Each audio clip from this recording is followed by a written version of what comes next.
Alors Josh Como a eu l'excellente idée de nous mettre à disposition, pour nous développeurs JavaScript, TypeScript, on va dire ECMAScript en général, eh bien, de pouvoir faire des recherches qui sont d'ordinaire difficiles à effectuer dans Google, tout simplement parce elles peuvent être prises pour des caractères spéciaux, des wildcards. Et donc là, il vous met des caractères, par exemple, prenons ce coalescing, nullish, pardon, nullish coalescing operator, qui est une forme de OU un peu plus moderne, plus sophistiqué, qui vous permet notamment que, par exemple, 0 ne soit pas considéré comme étant une valeur assimilable à du false. Bon, enfin, je vous laisserai lire la doc propre à ce nullish coalescing operator. Et voilà, donc vous n'êtes pas pollué par le fait qu'en tapant point d'interrogation dans Google, il vous aurait pas forcément trouvé cet opérateur. Et c'est la même chose pour des opérateurs tels que le spread operator. Voilà, trois petits points dans Google, ce serait bon, vous pourriez le trouver, mais ce serait un peu plus pénible. Donc l'idée est excellente. Donc vous voyez, quand on se dit, on n'a pas d'idée forcément d'application à créer, pensez au problème que vous rencontrez vous-même. Et là, voilà, vraiment, c'était un problème qu'avait eu cet auteur de faire des recherches sur des caractères spécifiques au code, et donc ça lui a donné l'idée de se créer cette petite application. Bienvenue sur Code Concept, la chaîne qui booste votre progression en JavaScript front, back et full stack. Abonnez-vous pour être sûr de ne rater aucune vidéo. L'autre grosse news de la semaine, eh bien ça y est, Angular est en V11, donc comme vous le savez, il n'y a pas maintenant de gros changements à craindre. On peut continuer avec nos connaissances habituelles d'Angular. Donc j'ai dédié une vidéo à Angular 11 que je vous mets en lien, vraiment qui décrira les nouveautés propres à cette version. Donc on va pas se tendre dessus, il y aura un lien que vous trouverez également sur le côté. En gros, il y a pas mal d'outils qui permettent d'améliorer l'expérience développeur et d'améliorer les performances. Pour les développeurs Vue, eh bien, vous aviez dû voir passer dans vos newsletters préférés le fait qu'il y avait cette conférence consacrée à Vue à Toronto. Eh bien, la conséquence logique, c'est qu'ensuite il y a plein de vidéos. Donc si l'anglais technique vous pose pas de problème, voilà, vous avez vraiment de quoi faire maintenant. Et vous allez voir qu'il y a beaucoup d'auteurs que vous reconnaîtrez si vous êtes souvent lu, je le reconnais, Alex Kariadikis, il a un très bon site sur Vue. Bon, puis il va y avoir Sébastien Chopin, lui c'est le créateur de Nux. Enfin bref, si vous êtes habitué aux stars, si on peut dire, de Vue, vous allez les reconnaître. Il y aura sans doute Evan You également, le voilà, le créateur de Vue.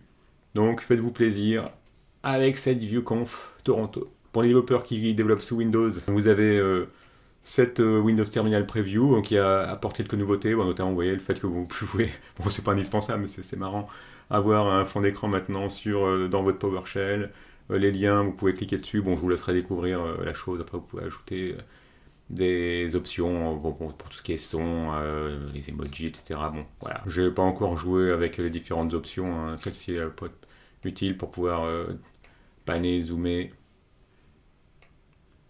Bref, c'est toujours drôle de pouvoir jouer avec des nouvelles options de son terminal préféré. Voilà, ça m'a impressionné. Bon, je vous avoue que maintenant que je travaille plus souvent en solo, j'ai moins besoin de faire des diagrammes que quand j'étais en poste, notamment dans des grands comptes, où il y avait toujours une phase de documentation, où il fallait livrer des diagrammes. Même si je garde une expérience mitigée, parce que quand je faisais des diagrammes dans mes specs à destination de l'assistance à maîtrise d'ouvrage, quand j'étais à côté, que j'allais voir la personne, je voyais bien qu'elle passait très vite les diagrammes, qu'elle s'en fichait, qu'elle s'intéressait qu'au cas d'utilisation, ce que je peux comprendre, parce que c'est très clair aussi. Donc voilà, mais si vous êtes dans un grand compte et que vous avez besoin de créer des diagrammes, eh bien cet outil est vraiment très bien fait et qui vous permet de créer des diagrammes notamment à partir de ce qui ressemble à du markdown en fait. Et donc vous pouvez voir que si vous créez A qui pointe avec cette flèche vers B, ça va vous mettre une liaison, ça vous fait un flowchart de A vers B. A vers C, ça vous crée une liaison donc de A vers C. Puis ensuite, si vous voulez que B et C pointent vers D, vous faites un B qui pointe vers D, un C qui pointe vers D. Et là où ça m'a vraiment encore plus impressionné, c'est quand vous faites des diagrammes de séquence. Vous pouvez faire également des diagrammes de séquence, vous voyez, c'est assez facile à faire. Séquence diagramme, vous mettez le nom et ensuite vous indiquez les participants. Participant Alice, ben voilà, participant Bob, le voilà, participant Alice qui s'adresse à Bob. Donc on a une double flèche du fait probablement qu'on saute Bob, elle lui pose une question, Enfin, c'est vraiment très bien fait là, vous voyez, vous créez une boucle, hop, avec le mot-clé loop. Donc si vous faites des diagrammes, ça peut être intéressant, un diagramme de Gantt, un diagramme de classe, etc. Ils sont tous représentés. Pour les développeurs React, cet article qui recense, eh bien les... Oups, j'étais en cours de route. Les pratiques de sécurité, les best practices de sécurité C'est très bien fait. Moi, j'aime bien ce genre d'article, vous allez remarquer. Bon, d'une part, hop, ça commence déjà pour vous introduire toutes les exploits, finalement, toutes les failles qu'utilisent généralement les hackers, et ça va vous montrer comment lutter contre. Et ce que j'aime particulièrement, c'est quand ça vous met quoi faire et surtout ne pas quoi faire. Donc ça rend la chose tout de suite beaucoup plus digeste. Donc voilà, faites ceci, pas cela. Donc voilà, si vous voulez avoir un petit récap, même si vous n'êtes pas développeur, bon, c'est plus quand même adapté aux développeurs React, c'est certain. Mais au départ, si vous voulez découvrir aussi d'autres types d'attaques dont il faut se prémunir. Toujours pour les développeurs React, vous savez que j'aime beaucoup, si vous êtes habitué à cette veille techno, j'aime beaucoup les custom hooks. Dans cette newsletter, l'auteur Tom Norton vous montre plusieurs hooks qu'il crée et qui lui servent fréquemment. Bon, par exemple, les hooks qui lui permettent de détecter si un composant est déjà monté pour ne pas avoir à interagir avec un composant qui est déjà monté. Donc il s'est créé ce hook Use Mounted. Et si vous apprenez les hooks, en plus ça vous montre en quelques lignes comment d'autres développeurs React créent des hooks. Donc c'est vraiment très instructif. Bon, il en montre d'autres, il montre voir si on est en train. Alors c'est un hook qui vous permet de fermer une WebSocket si à un moment il faut qu'elle le soit pour éviter des fuites mémoire. Bon, il y a pas mal d'exemples, vous avez vu, c'est pas beaucoup de code finalement, c'est à chaque fois une dizaine de lignes, une quinzaine de lignes. Soit savoir si on est en train de loader quelque chose, si on est sur une opération synchrone. Bon, c'est vraiment très sympa. Si vous aimez les hooks, je pense que vous allez beaucoup aimer cet article sur plusieurs custom hooks créés par cet auteur, Tom Norton. Dans mes newsletters, j'ai vu passer récemment Dexy. Ça fait quelques années que j'ai pu utiliser Dexy.js, mais il m'avait laissé un très bon souvenir, tout simplement parce que quand vous avez besoin d'interagir avec IndexDB, eh bien, vous vous rendez vite compte que les API de IndexJS sont assez imbuvables. Alors qu'avec Dexy.js, eh bien, vous pouvez avoir du code qui est très lisible.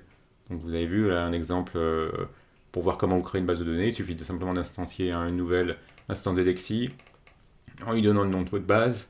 Et ensuite, vous pouvez la versionner et stocker quelque chose en base. Puis ensuite, quand il s'agit de faire des requêtes, vous avez vu, c'est très intuitif. Donc là, un petit await, vu que visiblement, c'est une requête asynchrone. Et voilà, vous pouvez chercher dans Friends et chercher quelqu'un enchaînant des fonctions où l'âge est en dessous, inférieur à 75, et vous le questionnerez. Enfin, ça se lit très simplement. Alors que quand vous regardez les API par défaut de IndexDB, c'est très pesant. Donc voilà, apparemment il y a dû y avoir une version qui est sortie il n'y a pas longtemps de Dexy.js, ce qui doit valoir le fait que Dexy.js remonte en ce moment dans les newsletters. Donc renseignement pris, je crois qu'il y en a eu une cet été. Donc on est sur la V3 depuis le 31 juillet. Faker, vous avez probablement joué à un moment ou à un autre avec Faker. Et ce qui est vraiment agréable avec Faker, c'est que ça vous permet de pouvoir générer des données, des données bidons, si on peut dire, fake. Et si vous regardez des exemples, ça va tout de suite vous parler. Si vous avez par exemple besoin de générer des utilisateurs à partir de générer par exemple un nom aléatoire, vous faites simplement Faker. Vous avez installé cette librairie, .name, et là ça vous génère un nom, un prénom et un nom. Si vous avez envie de générer une adresse email random, vous faites la même chose, faker.internet. Vous avez vu, c'est très bien rangé. Là, name, vous avez des names, vous pourriez avoir des prénoms aussi, vous pourriez avoir internet, vous pouvez récupérer évidemment des adresses email. Voilà, je cherchais tout ce que vous pouvez générer, des codes postaux par état, des villes, etc., etc., etc. Il y a vraiment énormément de choses. Si vous avez un site de e-commerce, vous pouvez générer des choses relatives à des sites de e-commerce, comme des noms de produits, des prix, pour des entreprises. Si vous avez envie d'avoir des données propres à une entreprise pendant que vous développez, vous pouvez avoir des suffixes, des noms de compagnie. Vous avez compris la logique, pour des dates, etc.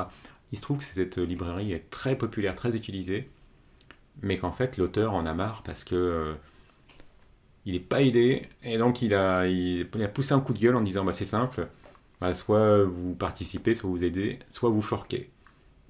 Et il se passe en ce moment des choses de ce goût-là au niveau de l'open source qui sont un peu inquiétantes. C'est ce qui se passe également avec MDN, que j'utilise au moins une fois par semaine, si ce n'est pas par jour, pour chaque fois que j'ai une question sur une fonction JavaScript dont j'ai oublié les spécificités. Et on voit qu'MDN est en train également de commencer à beaucoup moins, je dirais pas moins s'impliquer dans l'open source, mais ils ont visiblement des problèmes à continuer à s'investir autant. Donc là, on voit que c'est le cas aussi des auteurs. Donc voilà, si vous aimez particulièrement une librairie open source et que vous avez possibilité de participer, que ce soit en étant backer, sponsor, Pensez à le faire parce qu'on oublie que derrière il y a un être humain qui a besoin de manger hein, aussi. No more free work for Marak. Et il dit, payez-moi pour ça ou forquez finalement. Voilà l'article. Donc il explique qu'il ne va plus continuer à soutenir les entreprises les plus riches ainsi que les entreprises plus petites avec son travail gratuit.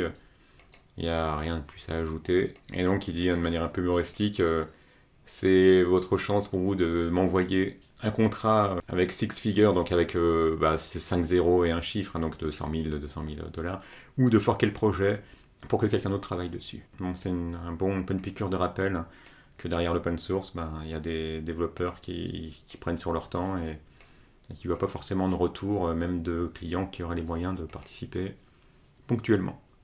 Pour les développeurs Angular, je vous rappelle, il y a une vidéo dédiée aux nouveautés d'Angular 11, ici, ainsi qu'une vidéo juste au-dessous pour que vous puissiez apprendre Angular si Angular vous intéresse, évidemment. Sinon, également une vidéo pour apprendre Vue.js et nouveautés de Vue 3. Un petit like si vous avez aimé, abonnez-vous si ce n'est déjà fait, et à bientôt.